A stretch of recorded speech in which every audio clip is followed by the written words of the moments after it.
this is a phrase actually I wrote for you. I said, remember, this is a business, not a game. You're a prominent woman in the business of esports. Okay. One of the best in the business for my money. I've really enjoyed the opportunities that I've had to work directly with you and see the way that you think about the process. It's a lot of fun to work with. But as a female leader in the space, do you have any advice for young women that may be looking at a potential career in esports and professional gaming on the business end, and any advice you'd like to share with them? Yeah, I do. I mean, I think that I think the business is really ripe for fantastic talent. And we all know that there's so many women that just have so much going for them and can bring so much into an organization. I think that, I kind of wrote down a couple notes I wanted to suggest to you to think about. Like, I feel, first of all, they need to really believe in themselves first. They have to have an enormous amount of what I would consider to be professional self-confidence, because you are going to be around, you're going to be working in some of these organizations, if they didn't just get built like at the same time, that are going to say, that's not how we do it. That's not how we always do it. This is an esport. This is esports. And you just have to be tough, and just like bring the skills that you've learned in other environments to bear here, to be able to transform, to build big, to dream big. I'm really big on that kind of stuff. And have your eye always on the prize, and don't let naysayers around you to take it away from you. Because I think particularly women, we're pleasers, right? We like everybody to get along, make everybody happy. And the reality of it is, like we've spent this whole time today, you and I talking, this is a marketing challenge that we are, prepared to create great solutions around for brands that want to connect with younger consumers through a medium that they're really excited and enthusiastic about and engaged in. And so I say, first of all, don't let any of the naysayers, the negativity, tell you that it's not possible. If you believe in yourself, you're going to be greatly successful.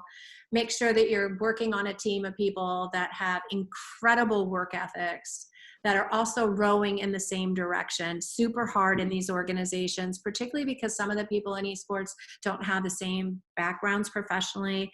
Some of them haven't been schooled the same way, don't have business or marketing degrees. And so it's really, there's a lot of different forces that are coming into these situations. And so I would say, just make sure that if you are a female coming in, that you feel that your boss, your mentor is somebody that you really can look up to, right? Mm. So, and that they have a strong business sense, because the best ideas fall apart when you can't sell them, or when they're too expensive to implement. It needs to have sound business to it. And then the last thing I just wanted to share with you today is I thought I think this is a phrase actually I wrote for you. I said, remember, this is a business, not a game. And I think that people think that because we're in the video gaming world and esports, it's a game, it's fun, it's like camp. And no, that's not what it is at all. It can be a fun business, but it's a very expensive business. And companies have invested very heavily in these businesses, and they need the executives within their organizations to take those businesses extremely seriously, to value and leverage those resources as if they were their own. And I think that the more and more people in esports that begin to take that approach, I think it will help our business, because I believe that particularly in esports, we're being compared. If you really think about it, when we're selling sponsors, we're being compared to the television networks. We're being compared to the biggest and most prestigious, sports franchises in this country. And so you have to really come across like a pro. And so I would say to a female, pick your mentor carefully. It doesn't have to be another female. It can be. It doesn't have to be. It has to be somebody that has vision, that's somebody that has confidence, that's somebody that is able to dream big, somebody that's able to give others credit. They're stronger. I always try and hire people that are stronger than I am underneath me, because they always push me higher up. Always. I feel bad for people that don't take that approach. I think it's a dangerous approach not to take. But particularly because your question was focusing in on women, You know, this is a business. This is a marketing challenge. There are plenty of women that work on Gillette razors and, Mm-hmm.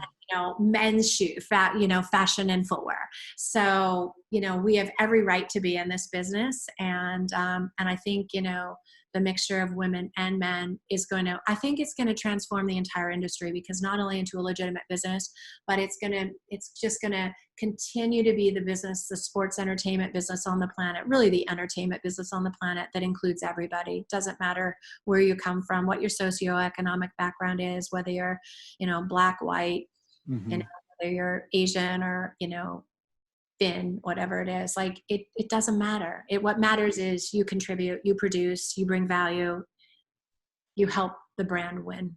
That's it. Yeah, Lori, that's beautiful advice, and clearly shows your years of experience and wisdom. And I really like what you said about picking a leader that you can believe in. I think that's so important, is to have someone that you share their values, right?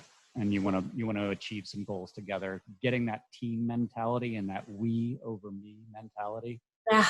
is extremely important to the success of any organization. So I thank you for sharing that, Lori. It was so great having you on today. I could talk to you for hours.